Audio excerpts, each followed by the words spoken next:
کہ میرے جسم کا نظام کون سی غذاؤں سے بہتر چلے گا، اے مولا تو ہی بتا، اس لیے کہ تو نے مجھے بنایا ہے۔ اور اللہ سے پوچھنا ہو تو قرآن کھولنا ہوگا، اس مولا نے بہت پہلے ہی تمہیں سارے ضابطے بیان کر دیے۔ اب ایک بات یہ بھی سمجھ کر کے چلیں، بنانے والے نے جو تمہیں ٹرمز کنڈیشن اور جو رولز ریگولیشن بتائے ہیں اس کے خلاف استعمال کرو گے تو مشین کا کیا ہونا ہے وہ سب تمہیں معلوم ہے۔ جا کر کے کار خرید کر کے لائے اور اس کے ساتھ بکلیٹ بھی ملی تھی، انہوں نے کہا تھا کمپنی والوں نے یہ کار پیٹرول سے چلتی ہے، ہو سکتا ہے آپ کے پاس پیسے زیادہ تھے، آپ نے کہا نہیں میں گھی ڈال کے چلاؤں گا، آپ نے پیٹرول کی بجائے کہا کہ نہیں میں تو مٹی کا تیل ڈالوں گا یا میٹھا تیل ڈالوں گا، کھانے والے تیل ڈالوں گا، اس گاڑی کا حشر کیا ہونا ہے وہ آپ کو معلوم ہے۔ کیوں؟ اگرچہ آپ کے دماغ میں گھی اور مہنگا ہے لیکن وہ مشین کے لیے سوٹیبل نہیں ہے۔ اسی طرح اے مسلمانوں، اے مومنوں، اللہ تبارک و تعالیٰ نے تمہارے جسم کو بنایا ہے، ایک ایک رگ کو، ایک ایک بال کو اس نے پیدا کیا ہے، وہ بہتر جانتا ہے کہ تمہارے جسم کے لیے کون سی چیز سوٹیبل ہے۔ اس کے بتائے ہوئے تعلیمات کو چھوڑ کر کے اگر تم دنیا کی سنو گے تو ظاہر سی بات ہے یہ ایسی ہی ہے جیسے بنانے والے کو چھوڑ کر کے دوسرے سب کے پاس جا رہا ہے آدمی۔ آپ سب دنیا کے اصول جانتے ہیں، پیٹ درد ہو، سر درد ہو، پیر درد ہو، کہیں پر بھی کچھ ہو جسم، تو آپ کسی کسان کے پاس بھی نہیں جاتے، انجینئر کے پاس بھی نہیں جاتے، حالانکہ کسان کھیتی باڑی بہت جانتا ہے، اسے جا کر پیٹ درد کیوں نہیں بتاتے، اسے کیوں نہیں کہتے کہ آپریشن کر دو، آپ کو معلوم ہے وہ پھوڑے سے آپریشن کرے گا۔ انجینئر کے پاس آپ نہیں جاتے اپنے جسمانی بیماریوں کو دکھانے کے لیے، اس لیے کہ آپ کو معلوم ہے امراض جسمانی سے جس کا تعلق ہے وہ ڈاکٹر ہوتا ہے، اسی سے پوچھنا چاہیے کیونکہ وہ ہمارے جسم پر ریسرچ کر چکا ہے۔ عزیزان گرامی وقار، دنیا میں یہ فارمولہ تم عمل کرتے ہو تو پھر یہ بات یہاں کیوں نہیں تسلیم کرتے کہ پوری باڈی کو، ہمارے پورے شریر کو، پورے جسم کو جس نے بنایا ہے ہم اسی سے اپنے متعلق کیوں نہ پوچھیں، میری روح کس سے بڑھتی ہے، میرا جسم کس سے بڑھتا ہے، میرے دل کی دھڑکنیں کس سے قابو میں رہتی ہیں، مجھے کون سی چیز زبان کے اندر لینی ہے، کس چیز سے مجھے بچنی ہے۔ اسی لیے میرے عزیزو آج میں یہ کہنا چاہوں گا کہ جز بقرآن نیست ممکن زیستن، قرآن کو چھوڑ کر کے جینا بھی ممکن نہیں ہے، جینا بھی ممکن نہیں ہے ہمارے لیے، اس لیے کہ وہ خلاق کائنات نے پیدا کیا اور ساتھ میں تمہیں زندگی گزارنے کے اصول بھی بتا دی۔ میں قرآن کے سمندر میں جاؤں اگر اور آپ کو آج لے کر کے جاؤں تو شاید اس میں سے نکل بھی نہیں پائیں گے آپ۔ ایک ایسے سمندر کا نام ہے یہ جس میں جو جتنا غوطہ لگایا اتنی موتیاں لے کر کے آیا، اور اس کے عجائبات، اس کے اسرار، اس کے رموز کبھی ختم نہیں ہوں گے۔ میں جانتا ہوں اکثر میرے مجمع میں نوجوانوں کی کثرت ہوتی ہے اور تقریباً کالج کے بھی ہیں، پڑھے لکھے بھی ہیں۔ میں سب سے کہوں گا آج اپنا سارا علم سمیٹ کے بیٹھو، اور میں آج تم سے مخاطب ہوں، آپ سے مخاطب ہوں۔ میں سارے علوم پر آج انشاءاللہ ڈسکس کرنے کی کوشش کروں گا، سارے نہیں، جتنے میرے بساط کے مطابق ہیں۔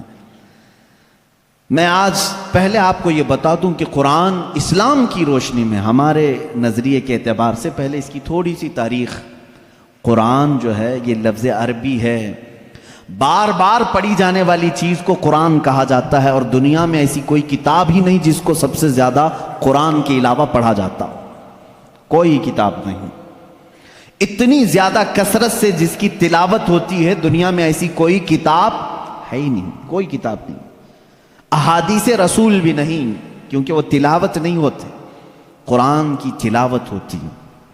کروڑوں مسلمان ہیں اور بغیر قرآن کی تلاوت کیے کسی کی نماز بھی ممکن نہیں، کسی کی نماز بھی نہیں ہے۔ آپ کی نماز قرآن کے بغیر ہوتی ہے؟ نہیں ہوتی۔ تو کثرت سے تلاوت کرنے والی چیز کو قرآن کہا جاتا ہے، اسی لیے اس مصحف کو، یعنی اس کتاب کا نام قرآن رکھا گیا۔ حالانکہ قرآن پاک ہماری زبانوں میں مشہور ہے، اس کا ایک ہی نام نہیں ہے، اور 27 نام الگ ہیں۔ قرآن پاک کو عربی میں الگ الگ ناموں سے ذکر کیا گیا ہے، بلکہ خود قرآن میں ہی اس کے کئی نام آئے ہیں۔ قرآن میں اللہ تعالیٰ نے اس کو فرقان بھی فرمایا، اسی کو تنزیل بھی فرمایا، اسی کو کتاب بھی فرمایا، اسی کو نور بھی فرمایا، اسی کا ایک نام شفا بھی ہے، اسی کا ایک نام رحمت بھی ہے، اسی کا ایک نام البیان بھی ہے، اسی کا ایک نام احسن الحدیث ہے، اسی کا ایک نام البرہان ہے، اسی کا ایک نام المیزان ہے، اسی کا ایک نام الامانہ ہے، اور اسی کا نام قرآن پاک بھی ہے۔ یہ تمام نام قرآن پاک کے خود قرآن میں استعمال ہوئے ہیں، اللہ نے خود قرآن پاک میں فرمایا ہے۔ کثیر نام ہے، اور ہر نام کی ایک الگ الگ وجہ ہے کہ کیوں اس کا نام یہ رکھا گیا۔ اب اندازہ کرو آپ کہ میں ایک ایک نام کی تشریح بیان کروں تو 27 دن تو اسی میں لگ جائیں گے کہ قرآن کے نام کیا کیا ہیں۔ ایک ایک نام قرآن کیوں کہا گیا، میں تو اس کی ایک مختصر وجہ بتایا نا، سب سے زیادہ پڑھی جانے والی چیز ہے، اس لیے اس کو کیا کہتے ہیں؟ قرآن۔ اسی طرح بیان، اللہ نے فرمایا ہر چیز کا اس میں بیان ہے، کچھ بھی نہیں چھوڑا گیا ہے، اس لیے اس کو بیان کہتے ہیں۔ تنزیل، اس لیے کہ یہ اتارا گیا ہے، اس لیے اس کو تنزیل کہتے ہیں۔ احسن الحدیث ہے، سب سے اچھی بات کو کہتے ہیں عربی میں، اور قرآن سے اچھی بات کوئی ہے نہیں، اس لیے اس کا نام احسن الحدیث ہے۔ اس کا ایک نام شفا ہے، اس لیے کہ اس کی آیتیں مریضوں پر پڑھو تو شفا ملتی ہے۔ اس کا نام ہدا ہے، اس لیے کہ اس میں ہدایت کی آیتیں ہیں، بھٹکا ہوا بندہ اگر پڑھ لے تو سیدھے راستے پر آ جائے۔ اس کا نام رحمت ہے، اس لیے کہ غم میں اگر کبھی بندہ اس کو پڑھ لے، بلکہ حضور اکرم صلی اللہ علیہ وسلم نے فرمایا اپنی میتوں پر سورہ یاسین پڑھو، ان پر رحمت ہوتی ہے۔ تو قرآن کا نام رحمت بھی ہے، اسی لیے قرآن کے اسماء اور قرآن کے ناموں کی تفصیل اپنا ایک الگ ٹاپک ہے، لیکن میں آپ کو بتاؤں جس قرآن کو ہم نے ترک کیا ہوا ہے آج، اے میرے عزیز بچوں، آج کی محفل کے بعد میں سب سے کہوں گا عہد کر کے اٹھنا کہ اے اللہ مجھے اس وقت تک موت نہ دے جب تک میرے سینے میں قرآن کا کوئی حصہ نہ آ جائے۔ اس لیے کہ رسول کریم صلی اللہ علیہ وسلم نے فرمایا جس مسلمان کے سینے میں قرآن کا کوئی حصہ نہیں، حضور پاک صلی اللہ تعالیٰ علیہ وسلم نے فرمایا وہ قبرستان کی طرح ویران ہے۔ جس گھر میں قرآن کی تلاوت نہیں ہوتی وہ گھر ویران ہے، خراب۔ حضور اکرم صلی اللہ علیہ وسلم نے فرمایا وہاں سے فرشتوں کی دوری ہوتی ہے، اور شیاطین اور سرکش جنات ان کے گھروں میں بسیرا کرنے لگتے ہیں جن گھروں میں قرآن کی تلاوت نہیں ہوتی۔ قرآن کا ایک حصے سے مراد چند آیتیں، چند سورتیں بھی اگر تمہیں یاد ہیں، انشاءاللہ العزیز آپ اس کی فضیلت کے ساتھ قیامت کے دن شفاعت کے مستحق بھی ہوں گے۔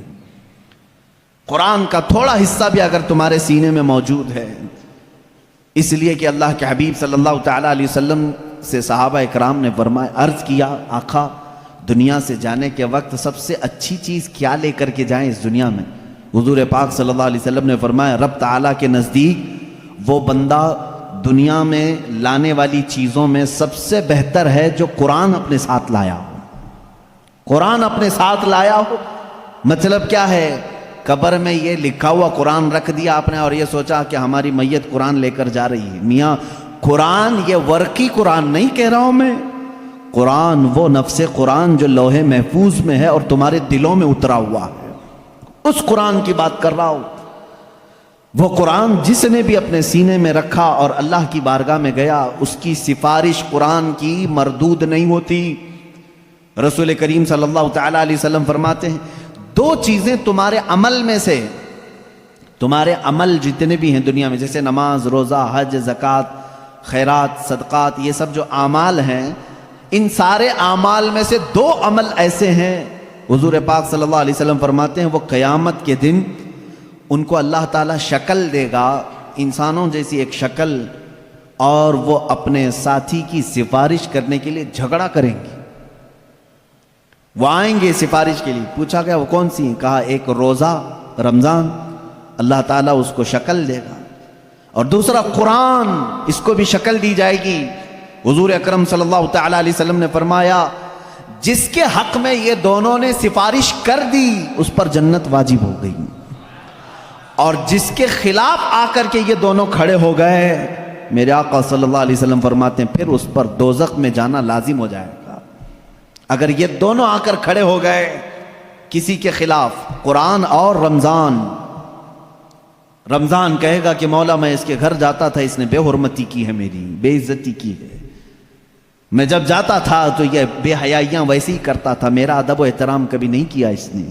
اگر رمضان ہمارے خلاف کھڑا ہو گیا اور قرآن اگر یہ کہہ دیا کہ مولا کبھی اس نے مجھے اپنے سینے سے نہیں لگایا، کبھی میری آیتیں تلاوت نہیں کیا، اس کو آج معاف نہ کیا جائے، رب تعالیٰ ان دونوں کی سفارش اس حق میں بھی قبول کرے گا اور دوزخ میں بھیجے گا۔ اللہ کے رسول صلی اللہ تعالیٰ علیہ وسلم جو سید المعصومین ہیں، بخشے ہوئے ہیں، وہ دعا یہ کرتے تھے، اللہم اجعل القرآن حجتا لنا لا حجتا علینا، اے اللہ قرآن کو قیامت کے دن ہمارا سفارشی بنا، ہمارے خلاف مقدمہ کرنے والا نہ بنا۔ اندازہ کرو رسول کریم صلی اللہ تعالیٰ علیہ وسلم جب یہ دعا فرماتے تھے، اس قرآن کو تم ہلکا نہ سمجھو۔ اے مسلمانوں، سوچنے کی بات ہے، تمہارے پاس 1000 کتابیں نہیں ہیں، ایک ہی قرآن ہے جس سے ساری امت کو جوڑا گیا ہے۔ اور حد تو یہ بھی ہے، اسلام میں اسلام کے نام پر 70 سے زیادہ فرقے بنے، بہت فرقے بنے، ہر صدی میں کچھ نہ کچھ فرقے جنم لیتے رہے اور مرتے بھی رہے، آج بھی ہیں 70 سے زیادہ فرقے پائے جاتے ہیں، بلکہ خود شیعوں میں 70 فرقے ہیں، خوارج میں الگ فرقے ہیں، ان کے علاوہ اور دوسرے فرقے جیسے قادیانی ہیں، بدعقیدہ ہیں، جو اسلام کی کچھ نہ کچھ بنیادی چیزوں سے انحراف کرتے ہیں۔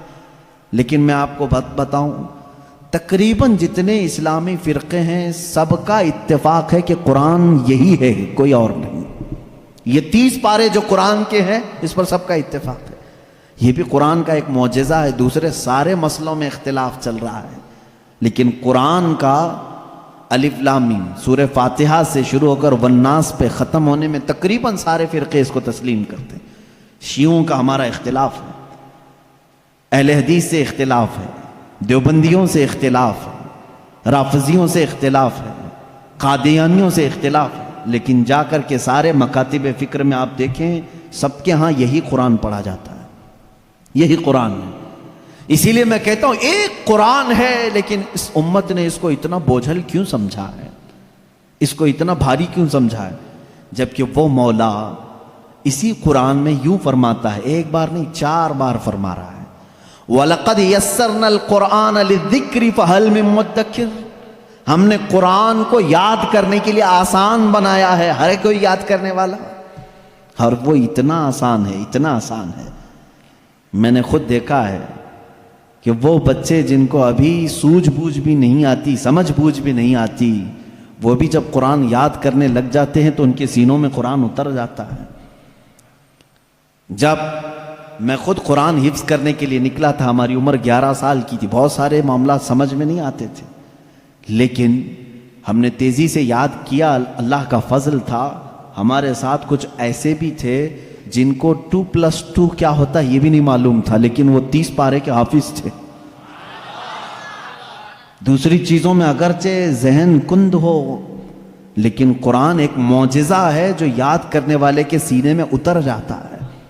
ہاں، یہ اس کے ساتھ نہیں جاتا جو اس کو بھاری سمجھتا ہے، جو اس کو بوجھل سمجھ کر کے چھوڑا اس کے ساتھ نہیں جاتا، اور جو اس سے محبت کیا اس کے سینے میں بہت آسانی سے اترتا ہے۔ میں نے تو محسوس کیا ہے، ہمارے ساتھ ایسا بھی ہوتا رہا ہے، استاد بیٹھے ہوئے ہیں سنتے رہتے تھے، ایک دن کا اتفاق ایسا ہوا کہ خبر یہ لگی کہ کل شاید استاد آنے والے نہیں ہیں، موج مستی کرتے ہیں سارے، کل کا تو سبق چھٹی ہے، کچھ یاد نہیں، کیونکہ پہلے ہی معلوم ہو گیا استاد نہیں آنے والے ہیں، اور صبح 8 بجے سے کلاس چلتی تھی، 9 بجے تک نہیں آئے تو پکا ہو گیا کہ آئیں گی، کلاس بند کر کے نکلنے ہی والے تھے کہ استاد سامنے نظر آ گئے۔ سب کو کہا بیٹھو، میری کوئی چھٹی نہیں ہے، میں تاخیر ہو گیا تھا، بس مؤخر ہو گیا تھا، اب سبق سنانے کے لیے جس کو بھی بلایا جائے، ظاہر سی بات ہے جو سختیاں ہوتی تھیں کہاں سے، رات کو یاد نہیں کیے، صبح یاد نہیں کیے، سامنے اچانک سننے کے لیے۔ ایسے عالم میں میرا خود کا تجربہ بھی ہے، کئی ہمارے ساتھیوں کا بھی تجربہ ہے، قرآن پر ہاتھ رکھا، دل سے کہا اللہ کا کلام ہے، اتر جا جلدی سے، بس اور کچھ نہیں۔ شاید 10 منٹ لگے ہوں، 15 منٹ لگے ہوں، قرآن کے 2 صفحے یاد ہو جاتے تھے۔ جتنی جلدی پانی ہضم نہیں ہوتا اس سے جلدی قرآن یاد ہوتا تھا۔ کر کے تو دیکھا ہوتا آپ نے، کر کے تو دیکھا ہوتا۔ شروع میں شیطان بہت ورغلاتا ہے، بہت بہکاتا ہے، یاد کرنے نہیں دیتا اور بھگاتا ہے، لیکن جو جم گیا تو پھر قرآن ہی اس کا مددگار بھی ہوتا ہے، قرآن اس کا مددگار ہوتا ہے۔ اب میں چند حدیثیں آپ کو بتاؤں کہ قرآن کہاں تک تمہاری دوستی نبھاتا ہے۔ پہلی بات، کچھ لوگ ڈر کر کے چھوڑے ہوئے، ہم تو پڑھ ہی نہیں پاتے تھے، اس پر بھی میں آج ایک حدیث پڑھا، حضرت عائشہ صدیقہ رضی اللہ تعالیٰ عنہ سے مروی ہے، فرماتی ہیں رسول کریم صلی اللہ تعالیٰ علیہ وسلم نے فرمایا الماہر فی القرآن، جو قرآن کا ماہر ہے، یعنی اچھی تجوید میں تلاوت کرتا ہے اور اس کے معنی بھی سمجھتا ہے، سب سمجھتا ہے، حضور اکرم صلی اللہ علیہ وسلم نے فرمایا قیامت کے دن وہ معزز محترم فرشتوں اور انبیاء کے ساتھ ہوگا۔ جو ماہر ہے قرآن میں، جو قرآن اچھے سے تلاوت کرتا ہے، یہاں تک تو بات ٹھیک ہے۔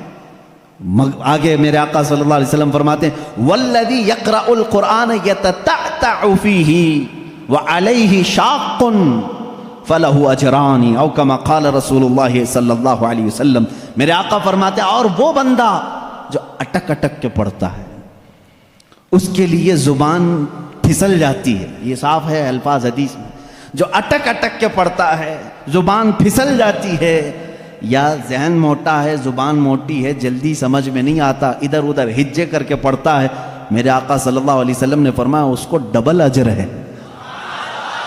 فَلَهُ أَجْرَانِ، اس کو دگنا اجر ہے۔ تو کیوں چھوڑ دیا تھا اس قرآن کو؟ یہی سوچ کر کہ پتہ نہیں کہاں غلطی ہو جائے۔ تم لگے رہتے ہیں، ایک دن وہ آ جاتا جب ہماری زبانوں کی لکنت کو بھی یہ صحیح کر دیتا۔ قرآن پاک علاج بھی ہے، شفا بھی ہے، دوا بھی ہے، رزق بھی ہے، رحمت بھی ہے۔ عزیزان گرامی، میرے آقا صلی اللہ تعالیٰ علیہ وسلم نے فرمایا، احادیث کے چند جملے میں آپ کے سامنے رکھ دوں۔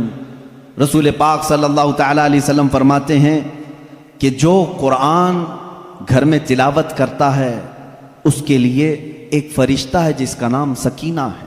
حضرت اسید بن حضیر رضی اللہ تعالیٰ عنہ ایک صحابی ہیں، وہ رات میں تلاوت کر رہے تھے، اچانک بادل کا ایک ٹکڑا نیچے آ گیا۔ بادل کا ٹکڑا کبھی نیچے آپ نے دیکھا نہیں ہوگا، اس میں کیا ہوتا ہے معلوم ہے؟ جیسے فریج کھولنے کے بعد بہت تیز شبنم جیسی ٹھنڈک رہتی ہے، اس طرح بادلوں کو کچھ جمی ہوئے پانی اور برف جیسی چیزیں گھیری ہوئی رہتی، ایک ٹکڑا ان کے اوپر آ گیا۔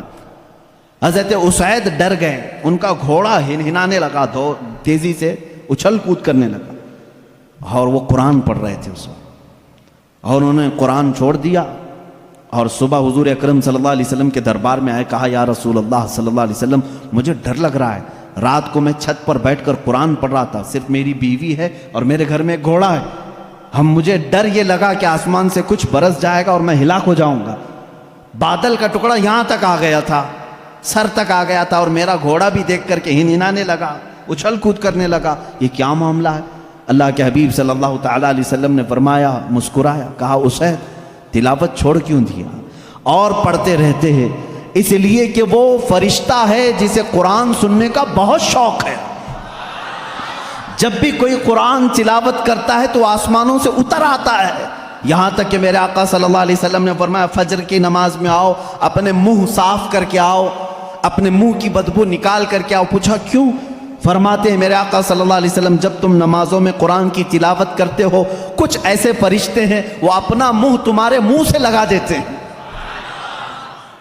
تو منہ کی بدبو نہ ہو، فرشتوں کو تکلیف نہ ہو، اس لیے کہ وہ قرآن سننے کے شوقین ہیں۔ جب تم تلاوت کرتے ہو تو وہ اتر جاتے ہیں اور تمہارے منہ سے اپنا منہ لگا لیتے ہیں۔ قرآن کی یہ برکت ہے میرے عزیزوں، دوسری کتابوں کے لیے کہیں ایسی فضیلت نہیں ملتی۔ یہ تو میں دائرہ اسلام میں موجود میرے آقا صلی اللہ تعالیٰ علیہ وسلم کی بتائی ہوئی حدیثیں آپ کو پہلے بتا رہا ہوں، میں پھر دنیاوی معاملات میں بھی آؤں گا کہ قرآن کہاں کہاں ہماری